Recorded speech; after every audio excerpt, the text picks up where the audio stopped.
السلام علیکم ورحمۃ اللہ وبرکاتہ۔ کیا حال ہے سب کا؟ الحمد للہ، نحمده ونصلی علی رسولہ الکریم، اما بعد فاعوذ باللہ من الشیطان الرجیم، بسم اللہ الرحمن الرحیم، رب اشرح لی صدری ویسر لی امری واحلل عقدۃ من لسانی یفقہوا قولی۔ سیدہ نوار بنت مالک، نوار نور سے، عربوں میں یہ نام لڑکیوں کا رکھا جاتا ہے، ہمارے ہاں یہ اتنا عام نہیں، تو یونیک نیم ہے، اگر کوئی رکھنا چاہے تو رکھ سکتا ہے۔ ہمارے یہاں نوار کہتے ہیں وہ جو چارپائی بننے والی ہوتی۔ سیدہ نوار بنت مالک الانصاریہ رضی اللہ تعالی عنہا، یعنی یہ انصار سے تعلق رکھتی تھی۔ مصعب بن عمیر جب مدینہ تشریف لے گئے تو ان کے ہاتھوں پر مسلمان ہوئی تھی، پھر اس کے بعد نبی صلی اللہ علیہ وسلم کی خدمت میں رہنے کا موقع ملا، یعنی آپ کی صحابیت کا شرف نصیب ہوا۔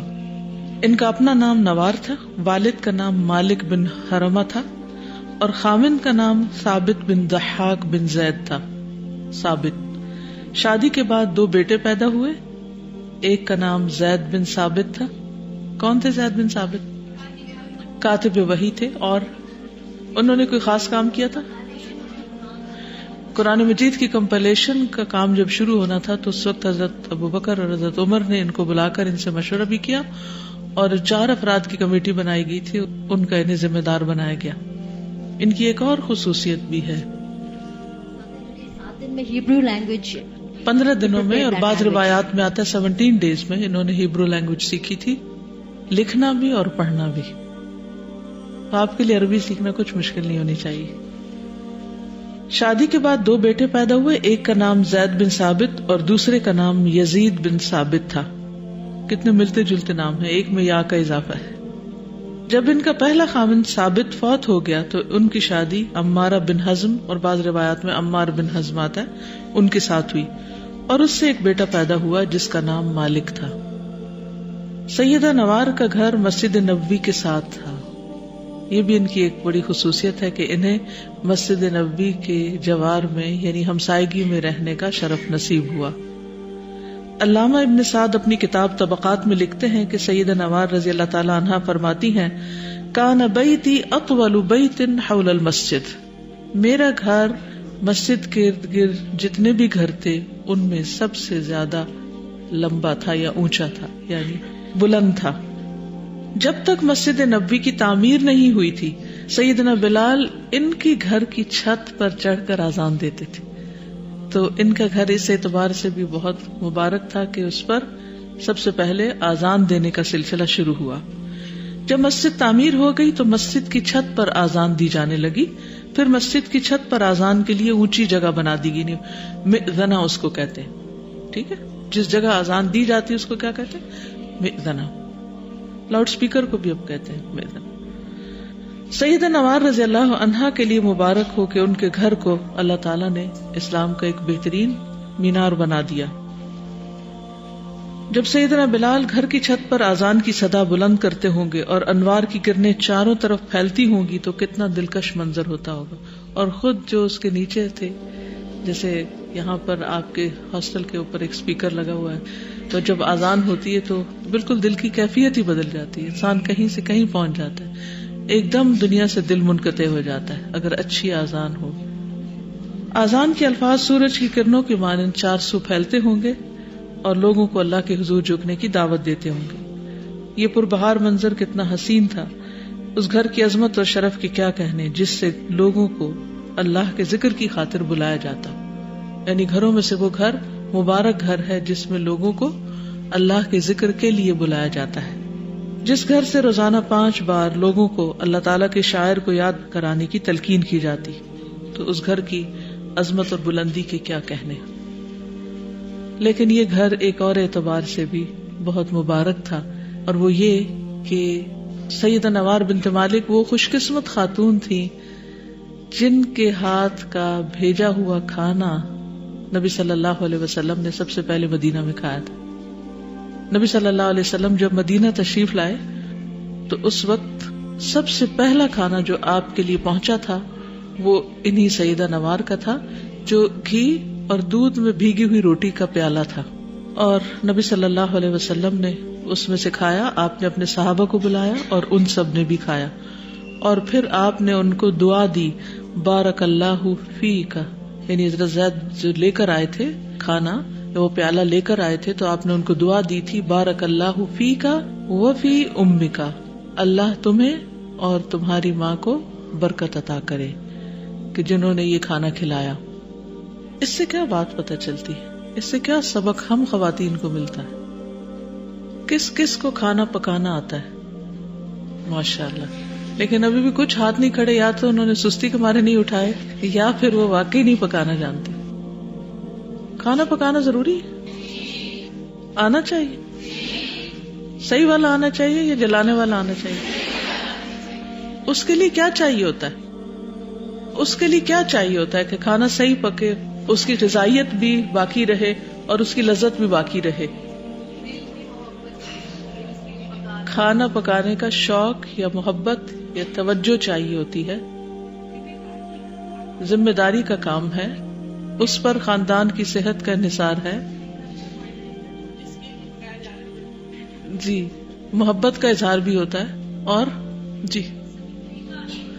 جی صحیح طریقہ بھی آتا ہو. خالی محبت کچھ نہیں کرتی جب تک طریقہ نہ آتا ہو. صبر و تحمل بھی ہونا چاہیے، کیونکہ وہ آتا ہے نا کہ سہج پکے سو میٹھا ہو. جو کھانا آہستہ آہستہ پکایا جاتا ہے اور صحیح طور پر واقعی کک کیا جاتا ہے، وہ اس کا ذائقہ کچھ اور ہوتا ہے. اور وہ جو تیز آگ پر ابال کے رکھ دیا جاتا ہے اور سر سے اتار کے رکھ دیا جاتا ہے، اس کا مزہ کچھ اور ہوتا ہے. مزہ نہیں، بے مزہ. جی، اور پریکٹس بھی چاہیے ہوتی ہے. صرف ایک دفعہ پکانے سے یا کسی کتاب میں ریسیپی پڑھ لینے سے کھانے نہیں پکتے. یا ٹیلی ویژن پر ریسیپی کے پروگرام دیکھ کر آپ وہاں تو پکتا ہوا دیکھ سکتے ہیں، آپ کے کچن میں نہیں پک سکتا، وہ صرف اسکرین پہ پکتا ہے. جی ہاں، یعنی یہ ایک عملی کام ہے، اسے دیکھ کر کیا جائے گا، دیکھ کر آتا ہے. خالی زبانی لیکچر دینے سے کھانا پکانا نہیں سیکھ سکتا انسان، جب تک کہ کسی کو کرتا ہوا نہ دیکھے. ابھی پکانے کی بات ہے، بہت سے لوگ پکاتا کوئی اور خوشی خوشی سرو کرتے ہیں سارا کریڈٹ لینے کے لیے، کیونکہ شکریہ اس کو مل رہا ہوتا ہے جو سرو کر رہا ہوتا ہے، اس کو لوگ بھول جاتے ہیں جس غریب نے پکایا ہوتا ہے. جی، صحیح انگریڈینٹس ہونے چاہیے، اعتدال کے ساتھ پکانا چاہیے، اور صرف ذائقے کو ہی مد نظر نہیں رکھنا چاہیے، حلال اور طیب بھی ہونا چاہیے. بسم اللہ پڑھ کے بنانا چاہیے، ساتھ ساتھ ذکر بھی کرتے رہنا چاہیے، کیونکہ جب ذکر کرتے رہیں گے تو اس وقت آپ کا مزاج ٹھنڈا رہے گا اور کوئی بدگمانی اور غصہ اور فرسٹریشن نہیں ہوگی، تو کھانا اچھا پکے گا. کیونکہ بعض اوقات جو ہمارے اوپر گزرنے والی کیفیات ہوتی ہیں وہ بھی کھانے میں اتر جاتی ہیں. جی ہاں، بعض اوقات یہ ہوتا ہے کہ گھر میں عین پکانے کے وقت کوئی چیز کم ہوتی تو اس کا آلٹرنیٹ بھی پتا ہونا چاہیے کہ پھر کیا کرنا ہے. صرف پینک کریٹ نہیں کر دینی چاہیے گھر میں.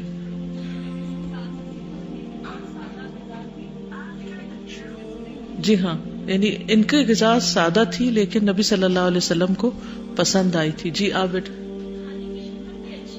جی، کھانے کی شکل بھی اچھی ہونی چاہیے، اس کی غذائیت تو ہو، لیکن جسے کہتے ہیں نا پنجابی میں چجدہ یا جچتا، کہ دیکھے آنکھیں بھی تو اس سے ٹھنڈی ہوں.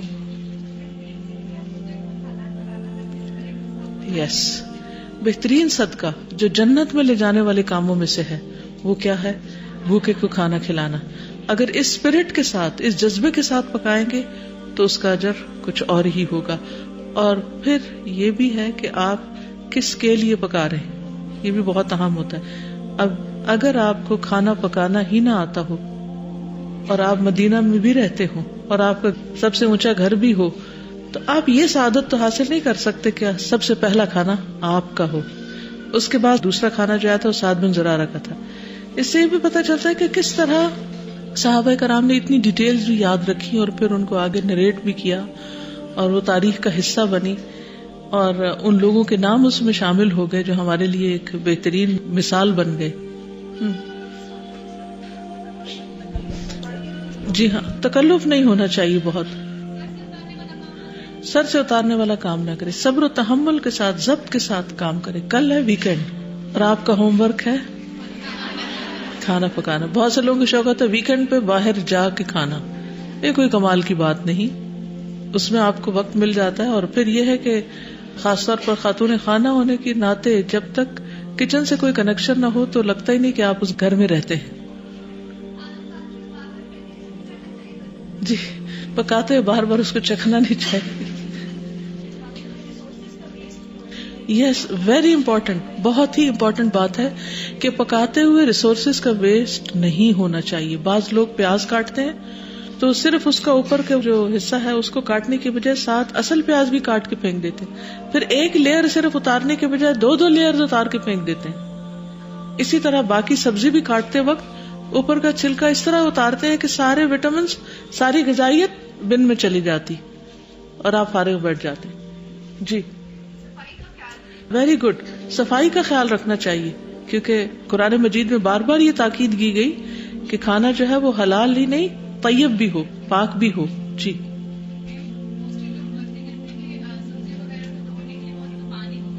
جی پانی کو بھی ویسٹ نہیں کرنا چاہیے سبزی وغیرہ دھونے کے لیے یا برتن دھونے کے لیے.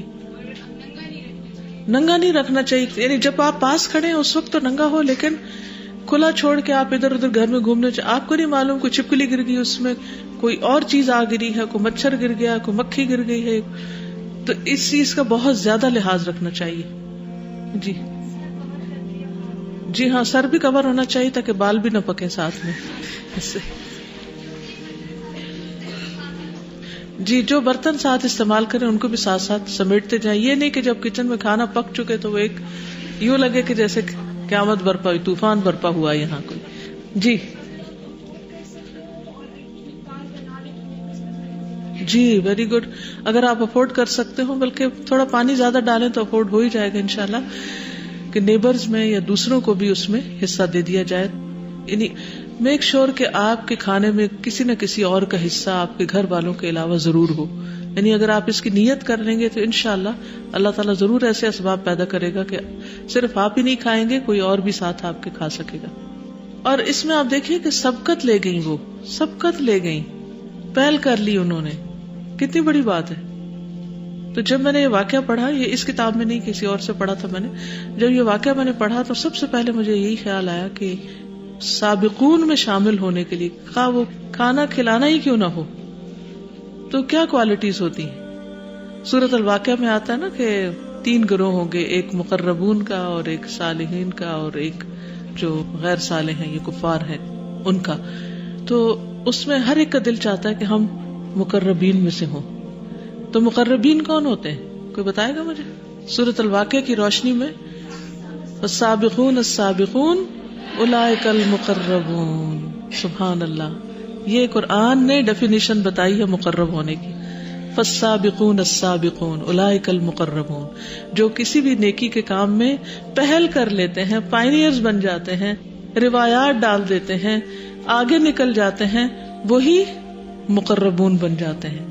تو اس بڑے مقام کو پانے کے لیے، اس درجے کو پانے کے لیے انسان کو چوکنا رہنے کی ضرورت ہوتی، نہ کہ انسان ایک بوجھ سمجھ کے، مصیبت سمجھ کے نیکی کے کام کرے.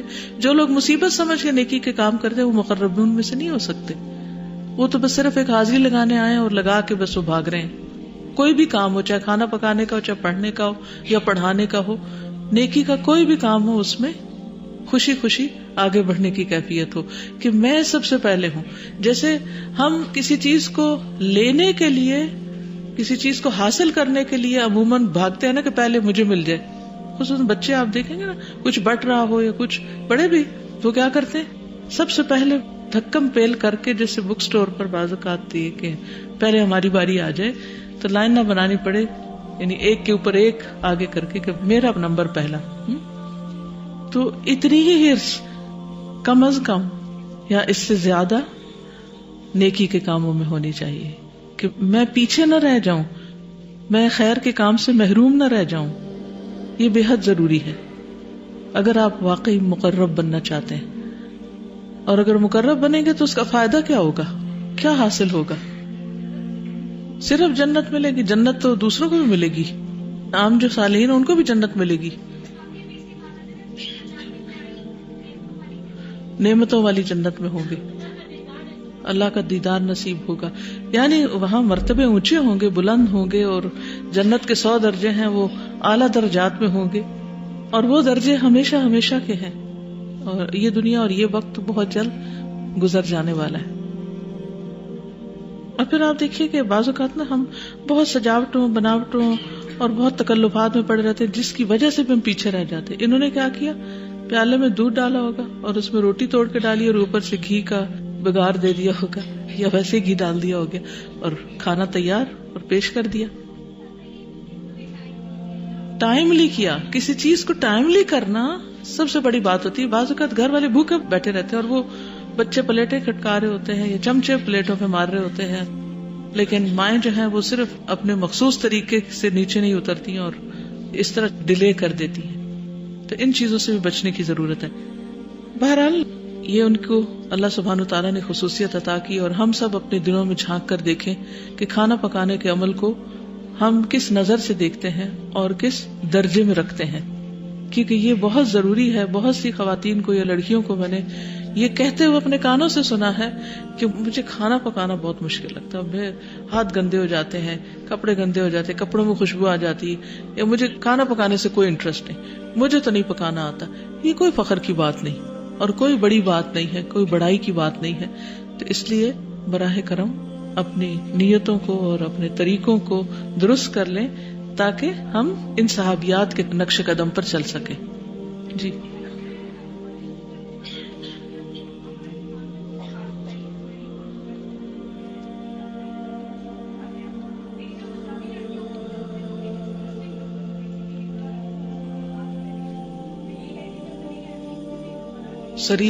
سرید نبی صلی اللہ علیہ وسلم کا پسندیدہ ترین کھانا تھا، جس میں دودھ کی بجائے شوربے میں روٹی توڑ کر ڈال کے کھائی جاتی تھی. تو بہرحال یہ ان کی خصوصیت تھی، اور ان کو اللہ سبحانہ وتعالیٰ نے زید بن ثابت اور یزید بن ثابت جیسے بیٹے دیے، اور ان کی بھی انہوں نے کیا تربیت کی، کیونکہ خود ارلی ایج میں مسلمان ہو گئی تھی. مصعب بن عمیر رضی اللہ تعالیٰ عنہ کے ہاتھوں.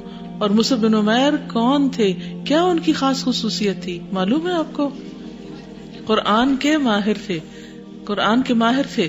اور وہ لوگوں کو جب مدینہ پہنچے تو کیا کرتے تھے، قرآن پڑھاتے تھے. تو یہ خاتون ان میں سے تھی جنہوں نے ان سے قرآن پڑھا، یعنی قرآن کی آیات جو وہ سکھاتے تھے وہ سیکھتی گئی. ایک عورت جب قرآن پڑھ لیتی ہے تو اس کا فائدہ کیا ہوتا ہے، صرف اس کی اپنی ذات کو نہیں، پوری نسل کو. جب وہ ایک بیٹی ہوتی ہے تو اپنے ماں باپ تک کو پڑھانے کی کوشش کرتی ہے، اور جب بہن ہوتی ہے تو اپنے بہن بھائیوں کی فکر کرتی ہے، اور جب بیوی بنتی ہے تو پھر شوہر کی فکر کرتی ہے اور حرص کرتی ہے کہ ان کو بھی کسی طرح قرآن مل جائے.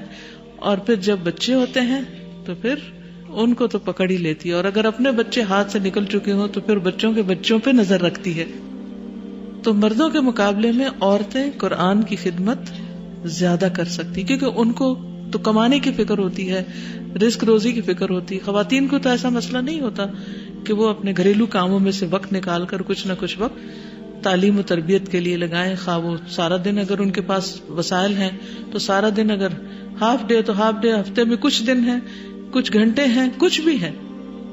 تو یاد رکھیے کہ کبھی بھی آپ یہ نہ سوچیں کہ یہ کام صرف مردوں کا ہے اور ہم عورتیں تو پیغمبر بنا کے نہیں بھیجی گئی تھی. لیکن عورتوں نے گھر میں جو اپنے بچوں کی اچھی تربیت کی، یہ صحابہ کرام کی کھیپ ایسی نہیں نکلی. یہ بہترین بچے کس طرح سامنے آئے، یہ ان خواتین کی تربیت کا نتیجہ تھا. اور خاص طور پر اگر آپ ایک ٹیچر ہیں اور آپ کے پاس بہت سے بچے اللہ نے آپ کو دیے ہیں، بغیر پیدا کیے، مفت میں دے دیے ہیں، کہ آپ ان کو کچھ سکھا کر صدقہ جاریہ اپنے لیے بنا سکے، تو بیسٹ اپرچونٹی، بہترین موقع ہے. یعنی دنیا میں بھی کیا ہوتا ہے کہ جب آپ ابھی تو چھوٹے بچے نا تو ان کا کوئی رزلٹ یا ان کا کوئی پھل آپ کو سامنے نظر نہیں آ رہا، لیکن یہی بچے جب بڑے ہوں گے تو کوئی ایئرپورٹ پہ ملے گا اور کوئی کسی مارکیٹ میں ملے گا اور کوئی کہیں ملے گا کہ آپ ہماری ٹیچر تھی اور آپ نے ہمیں یہ پڑھایا تھا، اور آپ کو بھی دیکھ کر خوشی ہوگی کہ وہ کہاں کہاں تک پہنچ گئے. تو بیسٹ انویسٹمنٹ ہے کہ انسان کسی کو کچھ سکھا دے. اور پھر خصوصاً اگر دین کی تعلیم کوئی کسی کو دے رہا ہو، قرآن مجید سکھا رہا ہو جس سے انسان بنتا ہے، تو خیرکم من تعلم القرآن وعلمہ. تو ان کے بیٹے زید بن ثابت قرآن کے جتنے ماہر تھے اور جن کو اس کام کے لیے چنا گیا کہ وہ قرآن مجید کی کمپائلیشن کا کام کرے، جمع و تدوین کے کام میں آگے بڑھیں، تو یہ ایسے نہیں چن لیے گئے، یعنی کسی میرٹ کی بنا پر اور قابلیت کی بنا پر ہی ان کو منتخب کیا گیا تھا. ہم میں سے اکثر ماں کے دل میں بچوں کی دنیا میں آگے جانے کی تو بہت خواہش ہوتی ہے کہ بہت بڑا انجینئر ہو، راکٹ سائنس پڑھے یا کوئی اور ایسے مضمون پڑھے کہ جو بہت کم لوگ ان میں جاتے ہیں. لیکن اللہ کی کتاب، اس کے لیے ہمارے دل میں کیوں نہیں حسرت آتی کہ وہ اس کے بھی ماہر ہو؟ اور اس میں کوئی بہت بڑی بات نہیں ہے. قرآن کا ماہر کس کے ساتھ ہوگا؟ کرامن بررہ کے ساتھ ہوگا، معزز فرشتوں کے ساتھ ہوگا. دنیا میں اگر VIP کے ساتھ آپ کی ڈیوٹی بھی لگ جائے تو آپ اپنے آپ کو بڑی چیز سمجھنے لگتے ہیں. تو کہاں اللہ کے VIP فرشتے جو ہیں ان کے ساتھ قرآن کے ماہر ہوں گے. تو اس لیے کبھی بھی اس کام کو چھوٹا نہ سمجھے، معمولی نہ سمجھے اور اس کو اپنی سعادت سمجھے. بعض اوقات اسکول میں یا یونیورسٹی میں جب پڑھا رہے ہوتے ہیں تو کچھ لوگوں کو میجر سبجیکٹس پڑھانے کا موقع ملتا ہے، سائنس اور میتھمیٹکس، اور کچھ لوگ اسلامیات یا کچھ ایسے سبجیکٹ پڑھا رہے ہوتے ہیں. تو عموماً وہ ٹیچرز بھی آپس میں ایک دوسرے سے کمپیئر کرنے لگتے ہیں کہ ہم تو میجر سبجیکٹس پڑھا رہے ہیں اور آپ مائنر پڑھا رہے ہیں، یا اب اسلامیات کیا پڑھانے والی چیز ہے. تو عموماً اسلامیات یا قرآن کے ٹیچرز کو معاشرے میں مقام نہیں دیا جاتا. تو اس پر بھی انسان کو صبر سے کام لینا چاہیے، اپنی کوالٹی کو بہتر بنانا چاہیے تاکہ وہ مقام ملے. اور دوسری طرف یہ ہے کہ ہمیشہ اس حدیث کو سامنے رکھ کر اپنے کام کو ذوق و شوق سے کرتے جائیں کہ آج جو کھیت آپ بو رہے ہیں وہ کل انشاءاللہ بہترین پھل لائے گا. ٹھیک ہے نا؟ تو بہرحال سیدہ عمار بنت مالک کا یہ فضل اور شرف کیا کم ہے کہ انہیں اس جلیل القدر صحابی کی والدہ ہونے کا اعزاز حاصل ہے جسے رسول اللہ صلی اللہ علیہ وسلم نے کاتب وحی ہونے کا اعزاز بخشا. وہ بلند مرتبہ جلیل القدر صحابی سیدنا زید بن ثابت تھے. انہیں خلیفۃ الرسول سیدنا ابوبکر صدیق کے نزدیک بھی بڑا بلند مقام اور مرتبہ حاصل تھا، کیونکہ انہوں نے سیدنا زید کو قرآن مجید جمع کرنے کی ذمہ داری سونپی تھی. تو ان کے حصے میں قرآن کی بہت بڑی خدمت آئی ہے اور ظاہر ہے یہ اپنی والدہ کے لیے بہترین صدقہ جاریہ ہے. طبقات ابن سعد میں سیدہ نوار سے ایک روایت منقول ہے. فرماتی ہے کہ زید بن ثابت کی پیدائش سے پہلے میں نے کعبہ کو اس حالت میں دیکھا کہ اس پر سبز زرد ڈبی دار بالوں کی بنی ہوئی ٹاکیوں پر مشتمل غلاف چڑھا ہوا تھا جسے بدوی لوگ بن کر تیار کرتے تھے. یعنی رہنے والی تو مدینہ کی تھی لیکن یہ سب لوگ حج عمرے کے لیے جاتے تھے. تو یہ اپنے اس واقعے کا ذکر کرتی ہیں. بہرحال بعض روایات تاریخی روایات ہیں اور ان میں سے کچھ درست نہیں بھی ہو سکتی، جن میں سے ایک یہ بھی ہے.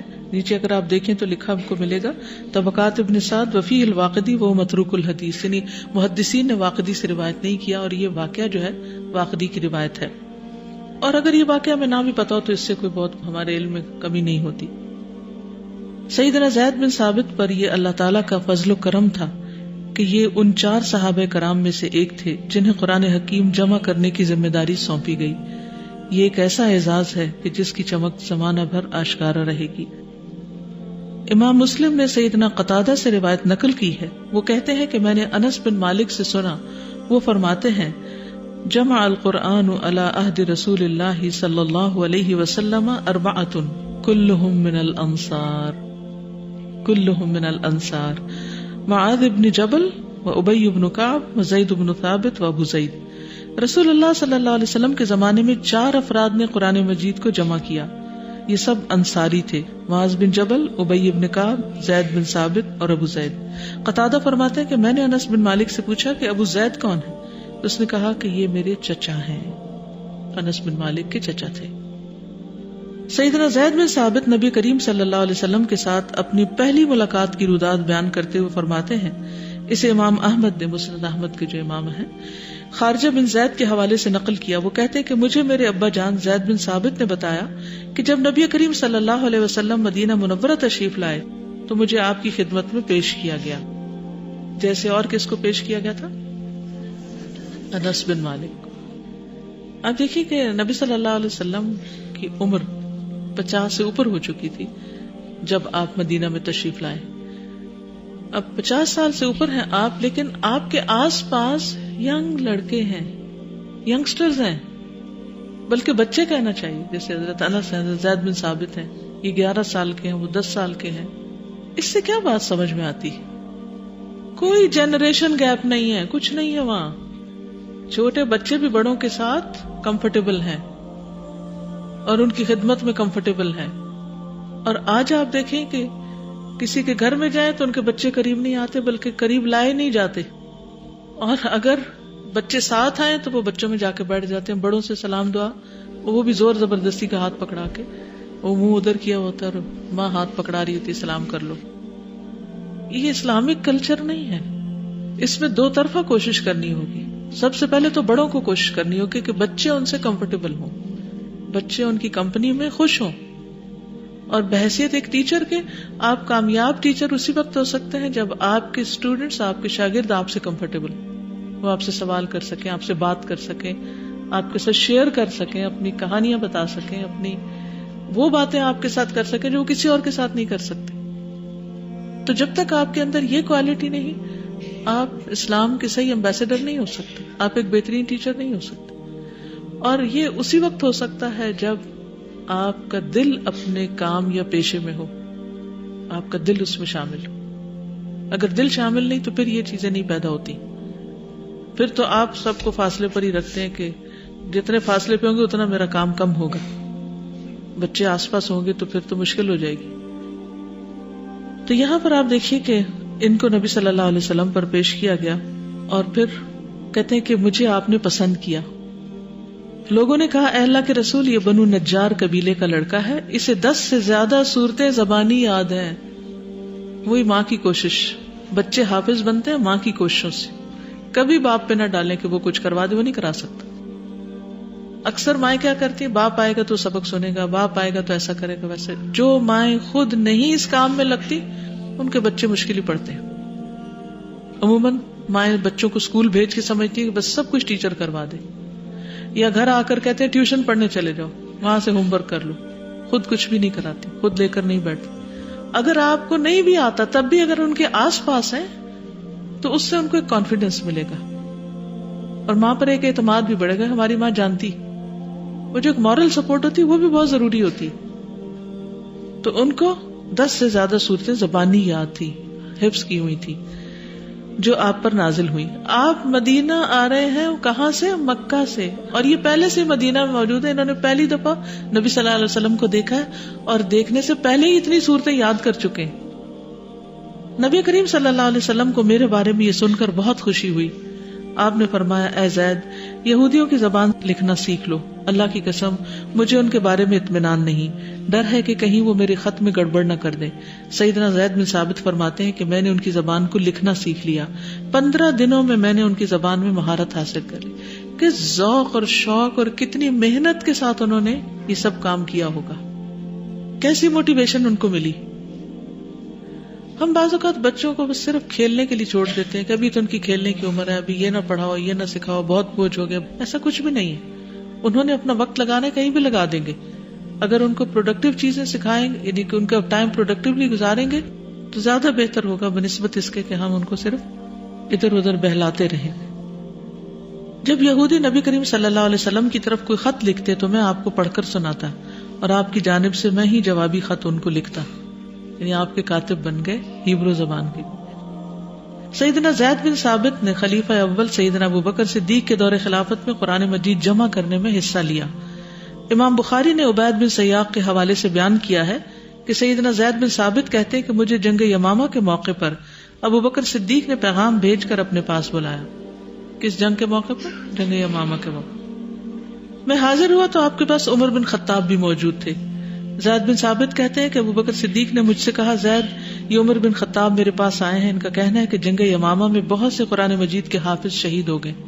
مجھے اندیشہ ہے کہ اگر اسی طرح مختلف مواقع پر قرآن مجید کے حفاظ شہید ہونے لگے تو قرآن کا اکثر حصہ ضائع ہو جائے گا. قرآن والے چلے جائیں گے تو پھر کہاں سے ہم لیں گے؟ میری رائے یہ ہے کہ تم قرآن جمع کرنے کی ذمہ داری پوری کرو. میں نے عمر بن خطاب سے کہا کہ ہم وہ کام کیوں کریں جسے رسول اللہ صلی اللہ علیہ وسلم نے نہیں کیا.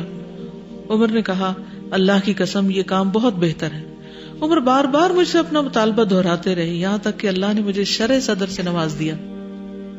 کسی سے کام لینے کا طریقہ یہاں پتہ چل رہا ہے، بہت اہم نقطہ۔ اچھا ہم کیا کرتے ہیں، کسی سے ایک کام کہتے ہیں، وہ نہیں کرتا تو پھر ہم کیا کہتے ہیں، اچھا تمہاری مرضی، نہیں کرتے نہ صحیح۔ بہت جلدی ہمت ہار جاتے ہیں۔ اگر ہماری بات میں وزن ہے، اگر ہماری بات اہم ہے، امپورٹنٹ ہے، اگر ہماری بات اس قابل ہے کہ اس کو امپلیمنٹ ہونا چاہیے، تو پھر ہمیں کروانے کا ڈھنگ بھی آنا چاہیے۔ یہ کام آسان نہیں تھا۔ اس وقت اس واقعے کو پڑھنا بہت آسان معلوم ہوتا ہے، لیکن یہ آسان نہیں تھا۔ جی وہ خود کنونسڈ تھے کہ جو میں کہہ رہا ہوں وہ بالکل ٹھیک ہے اور اس کام کو ہو ہی جانا چاہیے، اور پھر اس پر انہوں نے کوئی کمپرومائز نہیں کیا۔ جب تک وہ مانے نہیں انہوں نے چھوڑا ہی نہیں۔ میں تھوڑی دیر کے لیے ایسے سوچ کے بھی کانپ جاتی ہوں کہ اگر وہ نہیں مانتے اور وہ دوبارہ نہ کہتے تو کیا ہوتا؟ شاید کوئی اور کام کر لیتا، لیکن کوئی اور ان میں تو بڑا فرق تھا۔ کسی بھی کام کو کرنے کے لیے جب تک اس کا اہل شخص موجود نہ ہو، وہ کام اس درجے اور اس کوالٹی کا نہیں ہوتا۔ کرنے کو تو کوئی بھی کر لیتا اور جیسے تیسے بھی ہو جاتا ہے، کھانا پوری ہو جاتی ہے، لیکن وہ لطف اور مزہ نہیں ہوتا جو صحیح طور پر صحیح کام کرنے کا ہوتا ہے۔ جیسے ابھی کھانا پکانے کی بات ہے نا، ہر گھر میں کھانا پکتا ہے اور روز پکتا، کوئی بھی بھوکا نہیں ہوتا، لیکن سب کا کھانا ایک طرح کا نہیں ہوتا۔ اور فرق کس چیز کا ہوتا ہے؟ نیتوں کا فرق ہوتا ہے پکانے والے کی، اور پھر اس کے بعد طریقے کا اور سلیقے کا، اور بہت سی چیزیں اس میں آ جاتی۔ تو اسی طرح قرآن مجید کو جمع کرنے کے لیے بھی کچھ کوالیفیکیشن چاہیے تھی، اور جو انہی کے پاس تھی، اور ان کو کنونس کرنا ضروری تھا۔ کہتے ہیں کہ اب میری بھی رائے وہی ہے جو عمر بن خطاب کی ہے۔ زید بن ثابت کہتے ہیں کہ سیدنا ابو بکر صدیق نے کہا، دیکھو زید تم ایک عقل مند نوجوان ہو، ہماری نظر میں آپ کے اندر کوئی کمی نہیں پائی جاتی، اور آپ رسول اللہ کی وحی بھی لکھتے رہے صلی اللہ علیہ وسلم۔ آپ قرآن مجید کو مختلف مقامات سے تلاش کر کے ایک جگہ جمع کر دیں۔ زید بن ثابت کہتے ہیں، اللہ کی قسم اگر وہ مجھے پہاڑ کو ایک جگہ سے دوسری جگہ منتقل کرنے کا کام سونپ دیتے کہ یہ پہاڑ توڑ کے وہاں دوسری جگہ لگا دو، تو مجھے یہ کام قرآن مجید جمع کرنے سے آسان دکھائی دیتا ہے۔ یس سیدنا زید بن ثابت کہتے ہیں کہ میں نے سیدنا ابو بکر صدیق سے پوچھا، آپ وہ کام کیوں کرنا چاہتے ہیں جسے رسول اللہ صلی اللہ علیہ وسلم نے نہیں کیا؟ انہوں نے جواب میں فرمایا، اللہ کی قسم یہ کام بہت بہتر ہے۔ زید بن ثابت کہتے ہیں، ابو بکر صدیق بار بار اپنا مطالبہ مجھ سے دہراتے رہے، یہاں تک کہ اللہ نے میرے سینے کو کھول دیا۔ تو عمر ابو بکر کو کہتے رہے اور ابو بکر حضرت زید کو کہتے رہے۔ جس نے مجھ سے پہلے ابو بکر صدیق اور عمر بن خطاب کے سینے میں انشراح پیدا کیا تھا، میں نے قرآن مجید کو کھجور کی ٹہنیوں، سفید رنگ کے پتھروں اور لوگوں کے سینوں سے جمع کیا۔ معلومات کا جمع کرنا، کسی تاریخ کا جمع کرنا، ہسٹری کلیکٹ کرنا آسان کام نہیں ہے۔ کس کس کے پاس گئے ہوں گے، کیسے کیسے ترتیب دی ہوگی، اور وہ کوئی کاغذ نہیں، کوئی پرنٹنگ نہیں، کوئی فوٹو کاپنگ نہیں، کچھ بھی نہیں، اور ایک جیسی چیز بھی نہیں۔ کچھ پتھر ہیں رکھے ہوئے، کچھ کھجور کے پتے ہیں، کچھ چمڑے کے ٹکڑے ہیں، ہڈیاں ہیں۔ اللہ اکبر، کیا نظارہ ہوگا۔ یہ قرآن جمع ہو رہا ہے۔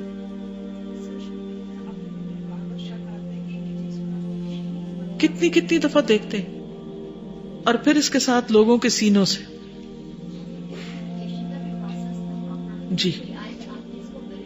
جی ہاں، ہر آیت کو انہوں نے ویریفائی کیا اور اس کے لیے کچھ پروسیجرز طے کیے۔ مجھے سورہ توبہ کی آخری آیات ابو خزیمہ انصاری سے حاصل ہوئی، ان کے علاوہ یہ آیات مجھے کسی اور سے نہیں ملی۔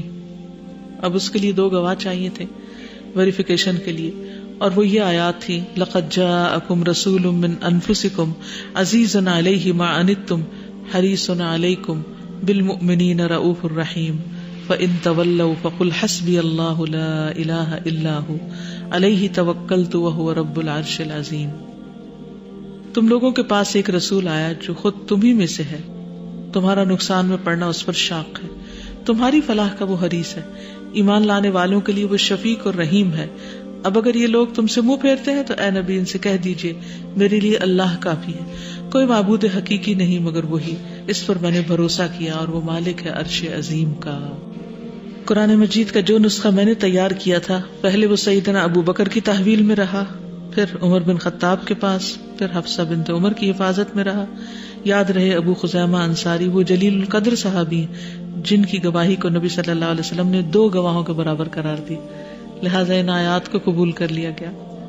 کتنا بڑا معجزہ ہے۔ بالکل، تو وہ آیت لیتے نہیں تھے۔ انہی سے سیدنا زید بن ثابت کو سورہ توبہ کی آخری آیات ملی۔ سیدنا زید بن ثابت کے قرآن مجید کو جمع کرنے کے کام میں اللہ تعالیٰ نے برکت پیدا کر دی۔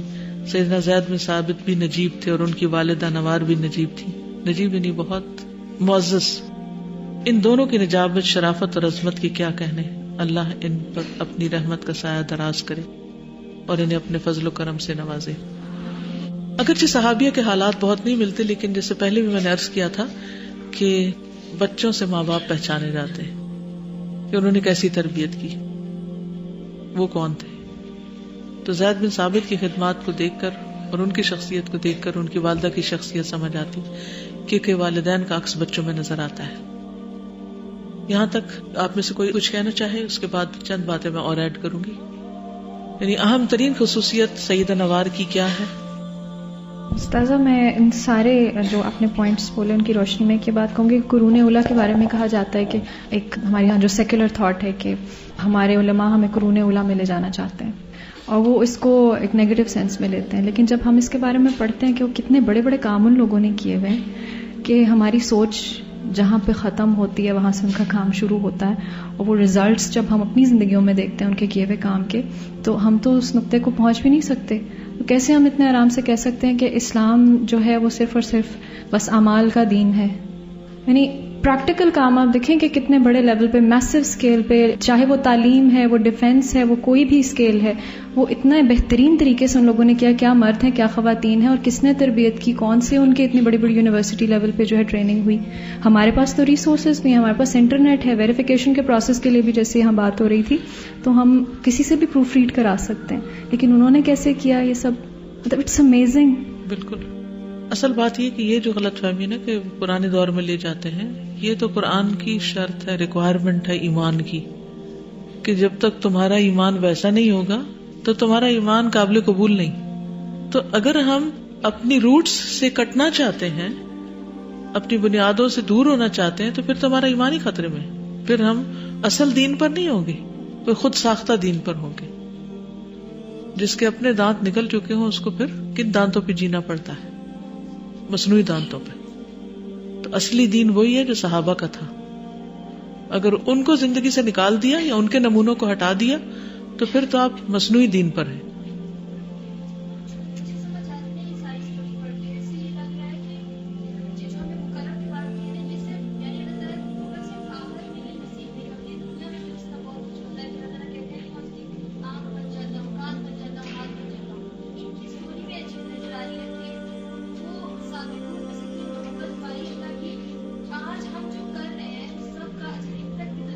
بالکل بالکل،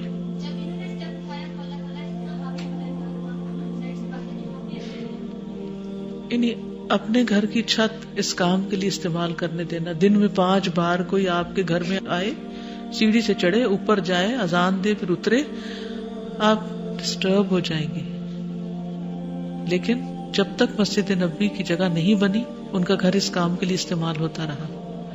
آج اگر ہمیں اپنے گھر میں کلاس کرنا ہو تو ہم کہتے ہیں ڈرائنگ روم خراب ہو جائے گا، ہر ہفتے فرنیچر موو کرو، لوگ آئیں گے واش روم گندا کریں گے، بار بار بیل ہوگی، سارا سکون لٹ جائے گا، اور اس طرح ہم قرآن پڑھنے پڑھانے سے محروم ہو جاتے ہیں۔ نہیں، آپ کے نزدیک کوئی سینٹر، کوئی برانچ، کوئی بھی چیز، آپ کا گھر سینٹر ہونا چاہیے قرآن کا، کہ جہاں ہر طرف سے لوگ آئیں اور سیکھیں اور پڑھیں۔ مجھے ایک چیز ان کے پورے کیریکٹر میں نظر آ رہی ہے 2-3 واقعات سے، کہ جب نبی صلی اللہ علیہ وسلم مدینہ تشریف لائے تو انہوں نے ایکسائٹمنٹ میں ہی نہیں سارا ٹائم گوایا، اس وقت سوچا کہ اس وقت کیا ضرورت ہوگی، کھانے کی ضرورت ہے۔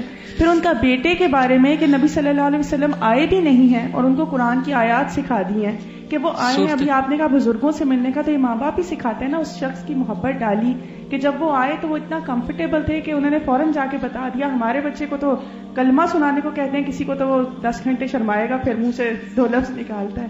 تو ان کی سوچ بہت پازیٹیو تھی کہ ایکسائٹمنٹ اور ان چیزوں میں نہیں وقت یعنی مجھے جو ان کا کردار نظر آتا ہے نا، وہ ایک بہترین ماں کا کردار نظر آتا ہے، جو کھانا پکانا بھی جانتی ہے اور جو بچے کو پڑھانا جانتی ہے. ٹھیک ہے، تو اس معیار پہ اپنے آپ کو پرکھ کے دیکھیں. پھر یہ ہے کہ یہ علم الفرائض کے بھی ماہر تھے زید بن ثابت. رسول اللہ صلی اللہ علیہ وسلم نے فرمایا عالمها بالفرائض زید بن ثابت، میری امت میں علم وراثت کے سب سے بڑے عالم زید بن ثابت ہیں. تو علم وراثت سیکھنے کے لیے کیا آنا چاہیے؟ میتھس آنا چاہیے، فریکشنز آنی چاہیے. نبی صلی اللہ علیہ وسلم جب مدینہ تشریف لایا تو زید بن ثابت 11 سال کے تھے اور آپ کے لیے وحی لکھا کرتے تھے. 11 سال کا بچہ آپ کا کاتب ہے، قرآن لکھ رہا ہے آپ کے لیے، وحی نازل ہوتی ہے، آپ اس کو بلاتے ہیں اور جو آپ لکھواتے ہیں وہ لکھتا ہے. 11 سال کا بچہ، اس کے لیے کیا کوالیفیکیشن چاہیے؟ رائٹنگ سکلز ہونی چاہیے، لکھنا آنا چاہیے. وہ بھی ماں نے سکھایا ہوگا، وہاں کوئی اسکول نہیں تھا کہ جہاں بھیج دیا اسے کھانے کے لیے. اچھا لسنر ہونا چاہیے، ورنہ آپ غلط لفظ سمجھیں گے تو غلط لکھیں گے. اور پھر صبر و تحمل چاہیے. اب مثلاً سورت الانعام ایک سٹنگ میں نازل ہوئی تھی، یعنی ایک اسٹریچ میں نازل ہوئی. وہ کتنی لمبی سورت ہے، اور اگر آپ کو کوئی ڈکٹیشن کرائے تو آپ کا کیا حال ہوگا؟ بیٹھے لکھیں ذرا، تھوڑی دیر میں ہی تھک جاتے. اور کس طرح وہ لکھ رہے ہیں. تو اپنے بچوں کو سکلز سکھائیں کہ وہ کچھ کرنے کے قابل ہو جائیں. ہم ان پہ ترس کھاتے رہتے ہیں، لیکن اگر ان کو کچھ بھی سکھائیں گے جس کی وہ صلاحیت رکھتے ہیں تو ہی وہ زندگی میں کچھ کر سکیں گے. لیکن اتنے افسوس سے کہنا پڑتا ہے کہ ہمارے لوگ جاہل کے جاہل بڑے ہوتے چلے جاتے. ڈنگر نہیں کہتے جیسے، ڈنگروں سے بھی بدتر. نہ لکھنا، نہ پڑھنا، نہ سوچ، نہ سمجھ، نہ عقل، کچھ بھی نہیں. فارغ بیٹھے ہیں، گلیوں میں بچے کھیل رہے ہیں اور سڑکوں پہ بھاگ رہے ہیں، اور ان کے لیے جو رول ماڈل سڑکوں کے کنارے بینچوں پہ بیٹھے ہیں سارا سارا دن اور چارپائیاں توڑ رہے ہیں مختلف چائے کے ہوٹلوں کے باہر، وہ کیا نمونہ پیش کر رہے ہیں. تو ان کو بھی تو ماؤں نے ہی جنم دیا تھا نا. تو یہ سب بگاڑ کیوں آ گیا؟ کیونکہ عورت نے اپنا فرض بھلا دیا. ابھی میرا ایکسپیرینس یہ ہے کہ جو والدین کو اگر کچھ آتا بھی ہے دے آر اسکلفل، لیکن اتنے زیادہ وہ اسپیڈ میں کام کرتے ہیں کہ وہ بچوں کے ساتھ کرا نہیں سک رہے ہوتے. ان کو ایک کام دیتے ہیں، کہتے ہیں یہ جتنی دیر میں کریں گے میں 2 دفعہ کر دوں، وہ خود ہی کر لیتے. ہر بچے وہیں زیرو کے زیرو رہتے، یعنی کروانے کا صبر و تحمل نہیں ہوتا ان کے اندر. پھر حضرت انس سے مروی ہے کہ نبی صلی اللہ علیہ وسلم کے دور میں 4 لوگوں نے قرآن کو جمع کیا، چاروں انصار سے تھے. ٹھیک ہے، اس کے لیے کیا چاہیے جمع کرنے کے لیے؟ پھر صبر و تحمل اور ذہنی صلاحیت چاہیے، اور شوق بھی چاہیے، قابلیت چاہیے. دیکھیے قابلیت کے بغیر کوئی کام نہیں ہوتا. اللہ سبحانہ تعالیٰ نے آپ کے اندر قابلیتیں رکھ دی، ان کو استعمال کر کے کچھ کرنے کے طریقے سیکھے. اچھا، تعلیم کا بھی عام طور پر ہم معنی مقصد کیا سمجھتے ہیں؟ کچھ کتابیں رٹ لی جائیں اور ان کو ریپروڈیوس کر دیا جائے، یہ تعلیم ہوتی ہے ہمارے یہاں. ایسے ہی ہے نا. لیکن جب اسی تعلیم کو یا اسی علم کو عمل میں لایا جاتا ہے تو وہ لانا نہیں آتا. تو کرنے کا کام یہ ہے کہ جو ہم سیکھیں، جو جانیں، اس کو کرنا آئے، اور بچے بھی چیزوں کو کرنا سیکھیں. یعنی ہوم ورک میں کھانا پکانا بھی شامل ہو، صرف کھانے کی ریسیپی کسی نیٹ سے نقل کر کے لکھ کر کلاس میں پیش کرنا نہ ہو. پھر قرآن کی تالیف کا کام کرنے والے ہیں. زید بن ثابت سے مروی ہے کہ ایک دن ہم رسول اللہ صلی اللہ علیہ وسلم کے پاس چمڑے پر قرآن لکھ رہے تھے کہ آپ نے فرمایا ملک شام کے لیے خوشخبری ہے. پوچھا گیا کہ کیوں اے اللہ کے رسول صلی اللہ علیہ وسلم؟ آپ نے فرمایا کہ رحمان کے فرشتے اس پر اپنے پر پھیلائے ہوئے ہیں. پھر نبی صلی اللہ علیہ وسلم کی کیفیات کا بھی جائزہ لیتے ہیں، اور وہ روایت کرتے ہیں. یہ حدیث جو ہے جس میں آپ صلی اللہ علیہ وسلم کی پیشانی سے پسینے کے قطرے ٹپکنے والی بات ہے، یہ انہی کی روایت کردہ حدیث ہے حضرت زید بن ثابت کی، کہ جب وحی نازل ہوتی تو آپ مشقت میں پڑ جاتے، آپ کی پیشانی سے موتیوں کی طرح پسینہ بہتا، خواہ سردی کا موسم ہو. اور ایک دفعہ آپ کی ٹانگ جو تھی وہ کہاں تھی؟ حضرت زید کی ران پر تھی. اور وحی نازل ہونا شروع ہوئی تو وہ کہنے لگے کہ مجھے یوں محسوس ہوا کہ جیسے میری ٹانگ ٹوٹ جائے گی. پھر اسی طرح نبی صلی اللہ علیہ وسلم نے ان سے فرمایا کہ زید کو میرے سامنے لاؤ. وہ تختی، دوات اور مونڈے کی ہڈی لکھنے کا سامان ہے، اونٹ کی مونڈے کی ہڈی. اس دفعہ جب نہر ہوا تھا تو آپ نے ہڈیاں دیکھی تھی؟ امیزنگ. اونٹ کی ہڈیاں دیکھنے سے تعلق رکھتی. میرا تو دل چاہ رہا تھا کہ کچھ پریزرو کر کے رکھ لوں اور آپ کو دکھاؤں کہ قرآن کن ہڈیوں پہ لکھا جاتا تھا. ہمارے تو ہڈیاں کاٹ چانٹ کے آتی ہیں نا چھوٹے چھوٹے ٹکڑے, اس سے پھر ہمارا امیجنیشن نہیں کام کرتا کس پہ لکھا, یعنی پورے صفوں کے برابر وہ ہڈیاں ہیں چوڑی. زید بن ثابت جو تھے وہ قرآن مجید کی قرات بھی بہت اچھی کرتے تھے. نبی صلی اللہ علیہ وسلم نے ان سے سورۃ النجم سنی. آیات کے شان نزول کے بارے میں بھی جانتے تھے کہ یہ آیت کس موقع پر نازل ہوئی تھی. زید بن ثابت کہتے ہیں کہ رسول اللہ صلی اللہ علیہ وسلم ظہر کی نماز دوپہر کے وقت میں پڑھا کرتے تھے, اور اصحاب رسول کے لیے اس نماز سے بڑھ کر کوئی نماز سخت نہیں ہوتی تھی, یعنی بہت گرمی ہوتی تھی. چنانچہ یہ آیت نازل ہوئی, حافظوا علی الصلوات والصلاۃ الوسطی, نمازوں کی پابندی کرو اور درمیانی نماز کی. زید بن ثابت نے کہا اس سے پہلے 2 نمازیں ہیں, یعنی عشاء اور فجر, اور اس کے بعد بھی 2 نمازیں یعنی عصر اور مغرب, تو مراد انہوں نے ظہر کی نماز دی ہے. نبی صلی اللہ علیہ وسلم کے ساتھ ان کا پرسنل لیول پر بھی تعلق تھا. ایک دفعہ آپ صلی اللہ علیہ وسلم سحری کر رہے تھے تو آپ نے فرمایا, انس میں روزہ رکھنا چاہتا ہوں, مجھے کچھ کھلاؤ. تو کہتے ہیں کہ میں کھجوریں اور پانی کا برتن لے کر حاضر ہوا. بلال اذان دے چکے تھے تو آپ نے فرمایا, جاؤ انس کسی انسان کو تلاش کر کے لاؤ جو میرے ساتھ کھانے میں شریک ہو. تو کہتے ہیں کہ میں زید بن ثابت کو لے کر آ گیا. تو وہ کہنے لگے, یا رسول اللہ صلی اللہ علیہ وسلم, میں نے ستو کا شربت پیا ہے اور میرا ارادہ روزہ رکھنے کا ہے. آپ نے فرمایا, میرا ارادہ بھی روزہ رکھنے کا ہے. پھر دونوں نے ساتھ سحری کی. اس کے بعد آپ نے 2 رکعتیں پڑھی یعنی سنت کی, اور باہر نکل گئے. پھر یہ نبی صلی اللہ علیہ وسلم کے معاملات کو بھی خوب سمجھتے تھے. آپ صلی اللہ علیہ وسلم نے انہیں ایک دعا سکھائی تھی اور اس دعا کو یاد رکھنے کی تلقین بھی کی تھی. کسی کو یاد ہو, مشہور دعا ہے, اللہم انی اسألک الرضا بعد القضاء وبرد العیش بعد الموت ولذۃ النظر فی وجہک وشوقا الی لقائک. اے اللہ, میں تجھ سے تقدیر پر راضی رہنے کا سوال کرتا ہوں اور موت کے بعد زندگی کی ٹھنڈک مانگتا ہوں, اور تیرے چہرے کو دیکھنے کی لذت کا سوال کرتا ہوں, اور تجھ سے ملاقات کا شوق مانگتا ہوں. کتنی خوبصورت دعا ہے. آپ نے کتنے لوگوں کو دعا سکھائی ہے؟ کس نے کبھی سکھائی؟ نہیں سکھائی تو زندگی میں کم از کم 1-2 دعا ضرور کسی کو سکھا دیں, تاکہ وہ جب دعا کرے وہ پڑھے تو آپ کو ثواب ملے اور یہ سنت بھی پوری ہو جائے, کیونکہ نبی صلی اللہ علیہ وسلم نے یہ دعا سکھائی تھی. پھر اسی طرح حدیث کا علم بھی رکھتے تھے اور دوسروں کو سکھاتے بھی تھے. ابان بن عثمان کہتے ہیں کہ ایک مرتبہ زید بن ثابت نصف النہار کے وقت مروان کے پاس نکلے.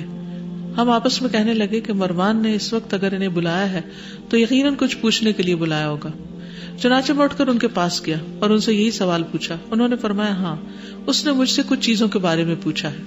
اس وقت کا خلیفہ تھا, جو میں نے رسول اللہ صلی اللہ علیہ وسلم سے سنی ہے. میں نے رسول اللہ صلی اللہ علیہ وسلم کو یہ فرماتے ہوئے سنا ہے کہ اللہ تعالیٰ اس شخص کو تر و تازہ رکھے جو ہم سے حدیث سنے, اسے یاد کرے اور آگے پہنچا دے. بہت سے لوگ جو فقہ کی بات اٹھائے ہوتے ہیں خود فقیہ نہیں ہوتے, لیکن ان کے پاس علم اچھا ہوتا ہے. وہ ایسے لوگوں کو بات پہنچا دیتے ہیں جو ان سے زیادہ سمجھدار ہوتے ہیں. 3 باتیں ایسی ہیں جن کے بارے میں مسلمان کا دل خیانت نہیں کرتا. ایک, عمل کا اللہ کے لیے خالص ہونا, کہ ہر کام انسان اللہ کو خوش کرنے کے لیے کرے. دوسرے, ائمۃ المسلمین کے لیے خیر خواہی, یعنی اپنے لیڈرز کے لیے خیر خواہ ہونا. تیسرا, ان کی جماعت کے ساتھ رہنا کہ اس کی دعا دوسروں کو بھی شامل ہوتی ہے.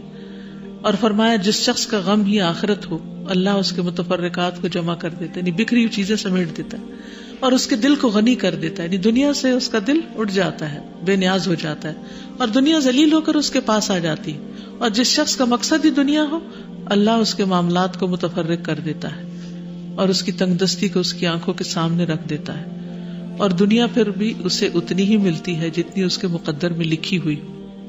اور ہم نے آپ سے صلاۃ الوسطی کے بارے میں سوال کیا تو آپ نے فرمایا اس سے مراد نماز ظہر ہے. زید بن ثابت کی رائے یہی ہے. پھر اسی طرح یہ ہے کہ عبداللہ بن مسعود ان کے بارے میں کہتے ہیں کہ زید بن ثابت کاتبان وحی میں اہم مقام رکھتے تھے. پھر اس طرح بڑوں کا ادب کرنے والے تھے, احسن طریقے سے غلطی کو تسلیم کرنے والے تھے, بہت بہترین سمجھ بوجھ رکھنے والے تھے, تجارت بھی کیا کرتے تھے. زید بن ثابت سے مروی ہے کہ نبی صلی اللہ علیہ وسلم جب مدینہ تشریف لائے تو ہم لوگ اس وقت پھلوں کے پکنے سے پہلے ہی ان کی خرید و فروخت کر لیتے تھے. پھر جب آپ کے سامنے یہ بات رکھی گئی تو آپ نے فرمایا جب تک پھل پک نہ جائے اس وقت تک خرید و فروخت نہ کرو. ان کی لکھائی بہت خوبصورت تھی، یعنی لکھتے تھے اور بہت اچھا لکھتے تھے. حضرت زید بن ثابت کی جو بیوی ہیں وہ ام سعد بن ربیع ہیں، ٹھیک ہے. اور ام سعد پہلی خاتون ہیں جنہیں زمانہ اسلام میں اپنی وراثت ملی ہے. اگر آپ کو یاد ہوگا کہ سعد بن ربیع کی یہ وائف تھی نا پہلے، تو جب وہ شہید ہو گئے تھے تو پھر اس کے بعد وہ نبی صلی اللہ علیہ وسلم کے پاس آئیں کہ ان کی بچیوں کے لیے کچھ بھی نہیں ہے، صرف 2 بیٹیاں اور وراثت جو چچاؤں نے لے لی. پھر ان کے بھائی تھے یزید بن ثابت، یہ زید بن ثابت سے بڑے تھے. پھر ان کے پوتے جو ہیں وہ بھی احادیث کی روایت کرنے والے تھے، خارجہ بن زید بن ثابت، سلمان بن زید بن ثابت، یحییٰ بن زید بن ثابت، اسماعیل بن زید بن ثابت، سعد بن زید بن ثابت. ان سب کے نام حدیث کی کتابوں اور رجال کی کتابوں میں آتے ہیں. ان کی جو پوتی تھی وہ فقیہہ تھی، بخاری نے ان سے استشہاد کیا ہے. پھر ان کے پڑپوتے جو ہیں ان کا ذکر بھی تاریخ کی کتابوں میں ملتا ہے جنہوں نے علم کی خدمت کی ہے. اللہ سبحانہ وتعالی ان سب پر اپنی رحمت برسائے اور ہمیں ان کے نقش قدم پر چلنے کی توفیق عطا فرمائے. وآخر دعوانا ان الحمد للہ رب العالمین. سبحانک اللہم وبحمدک، اشہد ان لا الہ الا انت، استغفرک واتوب الیک. السلام علیکم ورحمۃ اللہ وبرکاتہ.